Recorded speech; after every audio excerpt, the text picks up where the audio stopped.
मैंने यश को पूरे दिल से चाहा था कनिका, फिर भी तुम्हारे भाई ने मेरा दिल तोड़कर इस लड़की से शादी कर ली। आखिर इसमें से क्या बात है जो मुझ में नहीं है? कम डाउन रिचा, प्लीज तुम रो मत। भले ही माँ पापा यश भाई की शादी उस फौजी भाभी से करवा रहे हैं, मगर मुझे ये काली फौजी भाभी नहीं चाहिए। इसने मेरी पक्की सहेली का पत्ता काटा है, मैं इसका जीना दुश्वार कर दूंगी। एक तरफ मंडप में यश संध्या के फेरे चल रहे थे, वहीं संध्या की इकलौती घमंडी नंद कनिका के प्रति साजिश रच रही थी। संध्या सीधी सुलझी हुई थी, वो पेशे से एक फौजी थी।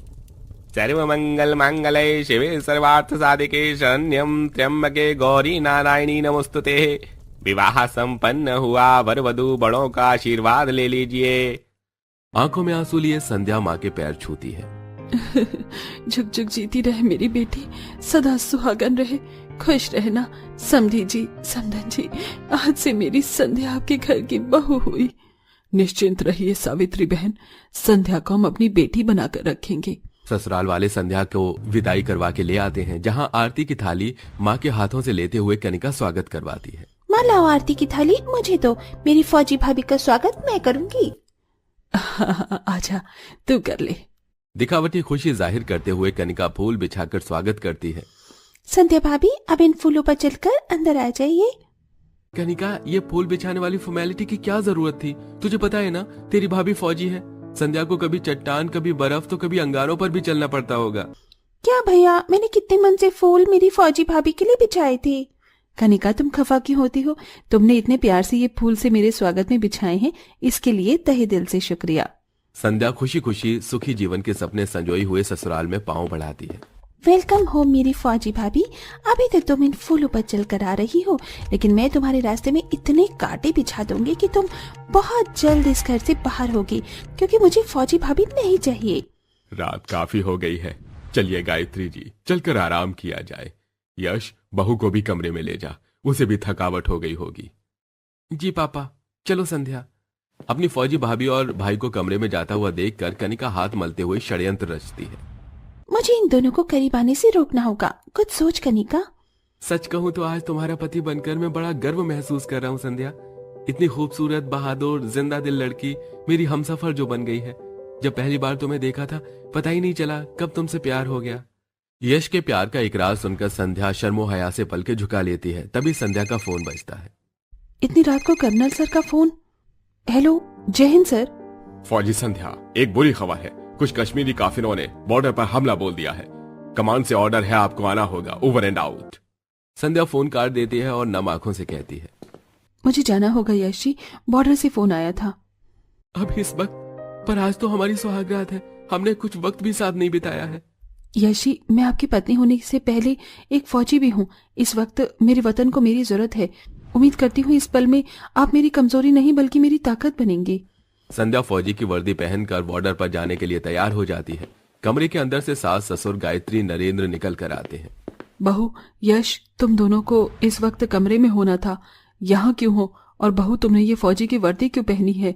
मौके का फायदा उठाते हुए कनिका अपनी फौजी भाभी के खिलाफ भड़काती है।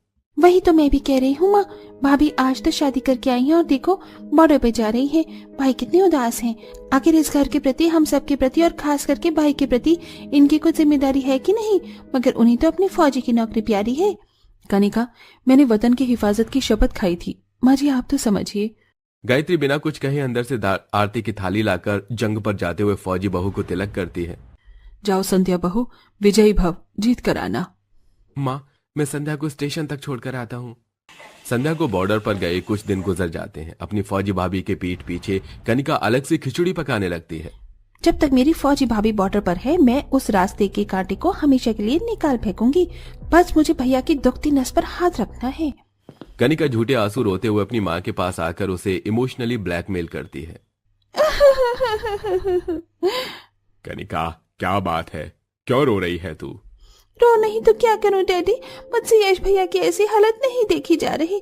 जब से संध्या भाभी बॉर्डर पर जंग लड़ने गई है, भैया ने हंसना मुस्कुराना छोड़ दिया है और भाभी ने एक खत भी लिखना जरूरी नहीं समझा। गायत्री और नरेंद्र संध्या कनिका के आगे आग लगाऊ बातों में आ जाते हैं और गायत्री खफा अंदाज में बोलती है। बस आखिर ऐसी भी कौन सी वतन की रखवाली में उलझी है संध्या बहू, कम से कम एक फोन करके हम सब की खैर खबर तो ले सकती है। मुझसे गलती हो गई जो मैंने फौजी को बहू बनाया। मुझे तो पहले ही पता था, इसलिए मुझे फौजी भाभी नहीं चाहिए थी माँ। पता है रिचा यश भैया से बहुत प्यार करती है, आज उसका जन्मदिन भी है। अगर आप कहें तो मैं भैया को ले जाऊं? हाँ ले जा, इसी बहाने यश का दिल तो बहल जाएगा। कनिका यश को रिचा की झूठी बर्थडे पार्टी। तो दोस्तों, जैसा कि आपने देखा कि इस घर में एक शहर की बहू है और एक गांव की बहू है। तो ये दोनों शॉपिंग करने के लिए जब बाजार जाती हैं तो गांव की बहू तो खाने का इंतज़ाम और घर के लिए अच्छी अच्छी चीज़ें लेकर आती है, लेकिन शहर की बहू उल्टे सीधे चीज़ें और अपने काम की चीज़ें सिर्फ लाती है जिनका कोई असल में मतलब भी नहीं है। और ये तरह तरह के पार्सल ऑर्डर करवाती है जो पता नहीं उनमें क्या होता है। देखते हैं आगे क्या होता है। उससे पहले वीडियो को लाइक करके चैनल को सब्सक्राइब जरूर से कर दीजिए। तो बढ़ते हैं वीडियो की ओर। पार्टी में ले जाती है जहां शैंपेन पार्टी चल रही थी। Yash would you like to drink? शुक्रिया, पर मैं पीता नहीं। क्या भाई, इतने प्यार से रिचा ने ड्रिंक बनाया है, पी लीजिए प्लीज। एक तरफ अपनी शादी के बंधन को भूलकर यश नशे में चूर हो जाता है, वहीं दूसरी तरफ पूरे दुख भरे मन के साथ संध्या चांद को देखती हुई उसकी तस्वीर को सीने से लगाई थी। पता नहीं मेरे यशी कैसे होंगे। मैंने उन्हें कितने खत लिखे मगर उन्होंने किसी खत का जवाब नहीं दिया। खैर अब तो 26 जनवरी की छुट्टी में 4 दिन रह गए हैं, फिर मैं यशी से मिलूंगी। मैं जानती हूँ मुझसे खफा है, मगर मैं लौटकर सारे गिले शिकवे दूर कर दूंगी। इतने ठंडे तापमान में बॉर्डर पर तैनात ब्रिगेडियर कहते हैं, फौजी संध्या, इतनी बर्फबारी में आप बाहर क्यों हैं? कैंप में जाकर आराम कीजिए। सर मैं बस जल्द से जल्द ससुराल लौटना चाहती हूँ, 1-2 दिन बाद तो छुट्टी मिल जाएगी। वैसे बड़े ही खुश नसीब हैं आपके पति, जिन्हें आप जैसी वफादार पत्नी मिली है। आज के जमाने में इतनी पतिव्रता औरतें नहीं मिलती। जहां एक तरफ अपने पति से मिलने के लिए संध्या एक एक दिन गिन रही थी, वहीं सुबह जब यश की आंख खुलती तो वो खुद को रिचा के साथ बिस्तर में पाता है। मैं कहाँ हूँ? रिचा तुम, मैं, हम यहाँ कैसे आए? भैया इस मंजर के बाद भी आपको कुछ बताना पड़ेगा। इस बेचारी को कौन अपनाएगा? अब आपको ही इससे शादी करनी होगी। नहीं, संध्या मेरी पत्नी है। मैं सपने में भी उसके सिवा किसी और के बारे में सोच नहीं सकता। बस भैया बस कीजिए, आप तो उस फौजी भाभी पर जान लुटाए हुए हैं। पढ़िए इस खत को, क्या भेजा है? यश जैसे ही खत पढ़ता है उसके पैरों तले जमीन खिसक जाती है। यश, मुझे भूल जाना, मैं मेरे कैप्टन विक्रम के साथ अपना घर बसा रही हूँ। मैंने कभी नहीं सोचा था कि संध्या इतनी बदकिरदार बगैरत निकलेगी। अगर वो अपनी जिंदगी में आगे बढ़ चुकी है तो मैं भी शादी के लिए तैयार हूँ। वेल डन भैया, यही तो मैं चाहती थी। वैसे भी मुझे फौजी भाभी नहीं चाहिए थी। कुदरती दोनों की सगाई का मुहूर्त 26 जनवरी को निकलता है। उधर दिल में हजारों ख्वाब लिए संध्या बॉर्डर से लौटती है। पूरी सड़क तिरंगे से लहरा रही थी। सबने उसके खातिर तोहफे भी खरीदे थे। बस कुछ देर की बात है यशी, इस बार हमारे पास वक्त ही वक्त होगा।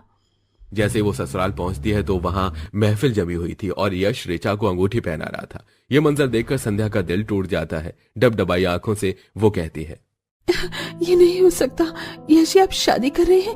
अग्नि को साक्षी मानकर आपने 7 फेरे लेकर मुझे अपनी पत्नी बनाया था। अच्छा, बड़ी जल्दी तुम्हें याद आ गया कि तुम्हारा एक पति भी है? ओह नो, अगर इन दोनों के बीच की उलझन दूर हो गई तो मेरा कच्चा चिट्टा खुल जाएगा। किसी भी तरह से मुझे इस फौजी भाभी को पकाना होगा। घमंडी नंद कनिका धक्के मारकर संध्या को निकालने लगती है। निकलो यहाँ से, जाओ। मेरी फौजी भाभी, सबको पता है तुम बॉर्डर पर कौन सा फर्ज निभा रही थी। तभी एकदम से पीछे से विक्की नाम का लड़का बंदूक तान देता है। खबरदार, जो हिलने की कोशिश की तो गोली कनपटी के आर पार हो जाएगी। कौन हो तुम? छोड़ो मुझे, मैंने तुम्हारा क्या बिगाड़ा है? तुम अपनी ही फौजी भाभी का घर तोड़वाकर जिसकी शादी अपने भाई से करवा रही हो, मैं उसका बॉयफ्रेंड हूँ, जिसे चीट करके ये रिचा तुम्हारे भाई से शादी कर रही है। मगर मेरा टारगेट तुम हो, न तुम। इसे अपने भाई से शादी करने के लिए फोर्स करती और न ये मुझे छोड़ती। तभी संध्या आहिस्ते से आगे जाती है और विकी को जमीन पर गिराकर बंदूक छीन लेती है। इस बीच गोली संध्या के हाथ के आर पार हो जाती है। यश रोते हुए संध्या को थाम लेता है। नहीं संध्या, नहीं संध्या, आंखें बंद मत करना, मैं तुम्हें अस्पताल ले चलता हूँ। यश जी, मैं आपसे बहुत प्यार करती हूँ। मैंने कभी किसी गैर इंसान का ख्याल भी नहीं किया। भाभी आप मत बोलिए, ये सब मैंने किया है। भैया मुझे फौजी भाभी नहीं चाहिए थी, मैंने आप दोनों के बीच में फूट डाला और ये खत भी मैंने आपको भेजे थे। आज भाभी ने अपनी जान पर खेलकर मेरी जान बचाई है और मैंने इनकी जिंदगी में कांटे ही कांटे भर दिए। आखिर में सब लोग संध्या को अस्पताल ले जाते हैं, जहां उसकी जान बच जाती है और कनिका का उसकी फौजी भाभी के प्रति कड़वा बर्ताव भी बदल जाता है। तो जैसा कि आपने देखा कि इसने अपनी सासू माँ की और उनकी बात नहीं मानी, तो देखो इसके साथ क्या हो गया और वो यहाँ अकेली ही फंस गई। उसके बाद देखते हैं उसके सामने क्या होता है। तो उसके बाद फिर कई समय बाद उसका पति उसको लेने आता है, फिर उसको लेकर चला जाता है और वो जब घर पहुंचती है तो माफ़ी भी मांगती है और उसी तरीके से रहने लगती है। तो दोस्तों आज की सवारी वीडियो बस यहीं तक थी। मिलते हैं किसी और वीडियो में, तब तक के लिए वीडियो को लाइक करके चैनल को सब्सक्राइब जरूर से कर लीजिए और आप हमें कमेंट में बताइए कि आपको किस तरीके की कहानी देखना पसंद है। हम आपके लिए उसी तरह की कहानी लेकर आते रहेंगे। तो वीडियो को लाइक करके चैनल को सब्सक्राइब जरूर से कर लीजिए।